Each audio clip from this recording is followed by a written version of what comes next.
Next PM Rahul Gandhi ಆಗ್ಬೇಕಾ ಮೋದಿ ಆಗ್ಬೇಕಾ?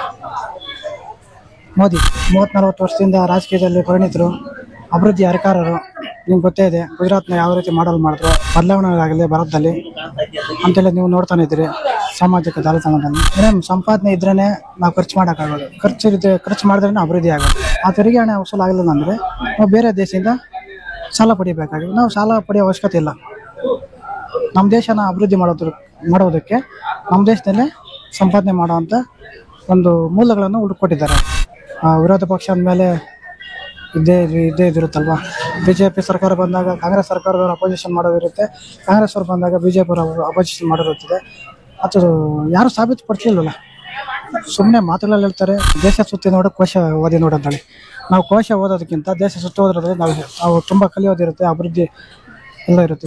ದೇಶ ಸುತ್ತಿ ಹೋದ್ರಿಂದ ನಮಗೆ 100% ಅನುಕೂಲನ ಆಗ್ತಾ ಇದೆ ಹೊರತು ಅದರಿಂದ ನಷ್ಟ ಆಗ್ತಾ ಇಲ್ಲ. ನೆಕ್ಸ್ಟ್ PM ರಾಹುಲ್ ಗಾಂಧಿ ಆಗ್ಬೇಕಾ ಮೋದಿ ಆಗ್ಬೇಕಾ? ಮೋದಿ. ಯಾಕೆ ಸರ್? ಯಾಕಂದರೆ ಅವರು 30-40 ವರ್ಷದಿಂದ ರಾಜಕೀಯದಲ್ಲಿ ಪರಿಣಿತರು, ಅಭಿವೃದ್ಧಿ ಅಧಿಕಾರರು. ನಿಮ್ಗೆ ಗೊತ್ತೇ ಇದೆ ಗುಜರಾತ್ನ ಯಾವ ರೀತಿ ಮಾಡಿದ್ರು. ಮತ್ತು 2 ಬಾರಿ ಅವರು ಪ್ರಧಾನಮಂತ್ರಿ ಆದಮೇಲೆ ಏನೆಲ್ಲ ಬದಲಾವಣೆಗಳಾಗಲಿ ಭಾರತದಲ್ಲಿ ಅಂತೆಲ್ಲ ನೀವು ನೋಡ್ತಾನೆ ಇದ್ದೀರಿ ಸಾಮಾಜಿಕ ಜಾಲತಾಣದಲ್ಲಿ. ಅದರಿಂದಾಗಿ ಎಕ್ಸ್ಪೀರಿಯನ್ಸ್ ಪರ್ಸನ್ ಅವರು, ಆಡಳಿತ ವಿಚಾರದಲ್ಲಿ ಎಕ್ಸ್ಪೀರಿಯನ್ಸ್ ಪರ್ಸನ್. ಈಗ GST ಜಾಸ್ತಿ ಮಾಡಿರೋದ್ರಿಂದ ತುಂಬಾ ಜನಕ್ಕೆ ತೊಂದರೆಗಳಾಗ್ತಿದೆ, ತುಂಬಾ ಕುಟುಂಬಗಳಿಗೆ ಅದು ಹೇಳ್ಕೊಳ್ಳೋದಕ್ಕಾಗ್ತದೆ ಅಂತ ನೋವಾಗ್ತಾ ಇದೆ. ಇದ್ರ ಬಗ್ಗೆ ನೀವೇನು ಹೇಳ್ತೀರಾ?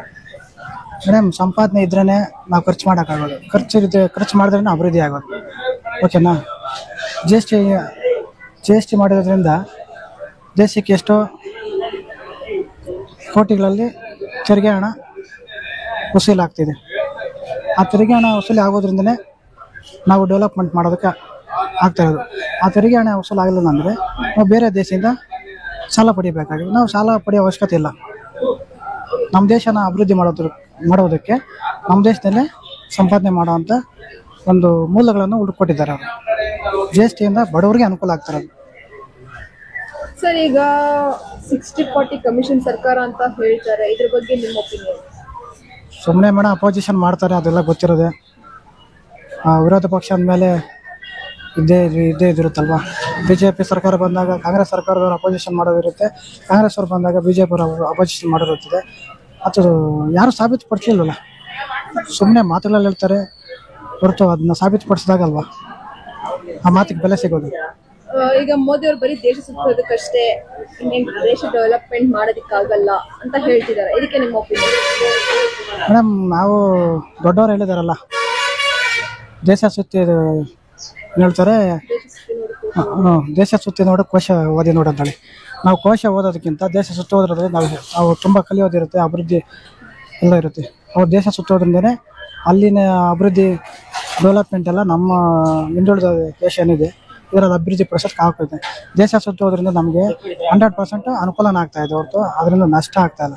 ನೀವು ಹೇಳಿದಾರ, ದೊಡ್ಡವರು ಹೇಳಿದಾರಲ್ಲ, ಕೋಶ ಓದಿ ನೋಡು ದೇಶ ಸುತ್ತಿ ನೋಡು, ಆ ಕೆಲಸ ಅವ್ರು ಮಾಡ್ತಾ ಇದ್ದಾರೆ. ಅದನ್ನ ಅಪೋಸಿಷನ್ ಮಾಡೋ ಅವಶ್ಯಕತೆ ಇಲ್ಲ. ಸರ್, ಮೋದಿ ಅವರು ಬರೋದ್ರಿಂದ ಏನು ಅಭಿವೃದ್ಧಿ ಆಗ್ಬೋದು ಇನ್ನು ಮುಂದೆ ಅಂತ ನೀವು ಎಕ್ಸ್ಪೆಕ್ಟ್ ಮಾಡ್ತಾ ಇದ್ದೀರಾ? ಮೇಡಮ್, ಮೋದಿ ಅವರಿಂದ ಬರೋದ್ರಿಂದ ಮುಂದಿನ ದಿನಗಳಲ್ಲಿ ಸಮಾನತೆ ಅನ್ನೋದನ್ನ ನಾವು ಸ್ಪಷ್ಟವಾಗಿ ಕಾಣುವಂಥ ನಿರೀಕ್ಷೆ ಇದೆ. ಈಗ ಕೇವಲ ರಾಮ ಮಂದಿರವನ್ನ ಹಿಂದೂ ಧರ್ಮವನ್ನ ಅವ್ರು ಎತ್ತಿ ಹಿಡಿತಾ ಇದ್ದಾರೆ ಅಂತೆಲ್ಲ ಹೇಳ್ತಾ ಇದಾರೆ. ಇನ್ನು ಹಿಂದೂ ಮುಸ್ಲಿಂ ಮತ್ತೆ ಕ್ರಿಶ್ಚಿಯನ್ ಅವರು ಇದ್ದಾರೆ ನಮ್ಮ ದೇಶದಲ್ಲಿ, ಇದ್ದಾರೆ. ನಮ್ಮ ದೇಶ ಯಾವ ರೀತಿ ಸರ್ವ ಜನಾಂಗದ ಶಾಂತಿಯ ತೋಟ. ಓಕೆನಾ? ಎಲ್ಲಾ ಜನಾಂಗಕ್ಕೂ ಎಲ್ಲಾ ಧರ್ಮದವ್ರಿಗೂ ಇಲ್ಲಿ ಸಮಾನತೆ ಅನ್ನೋದಿದೆ. ಹಾಗಾಗಿ ಅವರು ಎಲ್ಲಾ ಧರ್ಮದವ್ರಿಗೂ ಅವ್ರದೇ ಆದಂಥ ರೀತಿಯಲ್ಲಿ ಏನು ಬೇಕು ಅನುಕೂಲ ಕಾನೂನುಬದ್ಧವಾಗಿ ಮಾಡ್ತಾ ಇದ್ದಾರೆ. ಇದರಲ್ಲಿ ಯಾವುದೇ ರೀತಿ ವಿರೋಧವನ್ನು ಮಾಡ್ತಾ ಇಲ್ಲ. ಯಾವ ಧರ್ಮ ಆಗ್ಬೋದು, ಯಾವ ಜಾತಿ ಆಗ್ಬೋದು ಅಂತೇಳಿ ಜಾತಿ ಧರ್ಮದ ಲೆಕ್ಕಾಚಾರದಲ್ಲಿ ಅವರು ದೇಶ ಆಡಳಿತ ಮಾಡ್ತಾ ಇಲ್ಲ. ಎಲ್ಲರನ್ನೂ ಸಮಾನರಾಗಿ ಕಾಣಬೇಕನ್ನೋ ಉದ್ದೇಶದಿಂದನೇ ಅವರು ಆ ಜನಾಂಗಕ್ಕೆ ಏನು ಸಿಗಬೇಕು ಅನುಕೂಲಗಳು ಮಾಡ್ತಾ ಇದ್ದಾರೆ. ಯಾವ ಧರ್ಮದಲ್ಲಿ ಏನಿದೆ ಅದು ಟೋಟಲಿ ಅವರು ಪಬ್ಲಿಕ್ ಏನು ಬೇಕು ಅದು ಕೊಡ್ತಾ ಇದ್ದಾರೆ.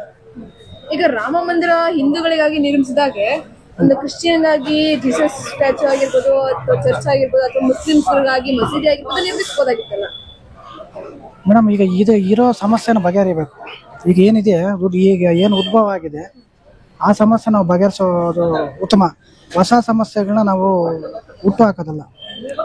ಮುಂದೆ ಏನಾಗುತ್ತೆ ಯಾರು ಗೊತ್ತಿಲ್ಲ.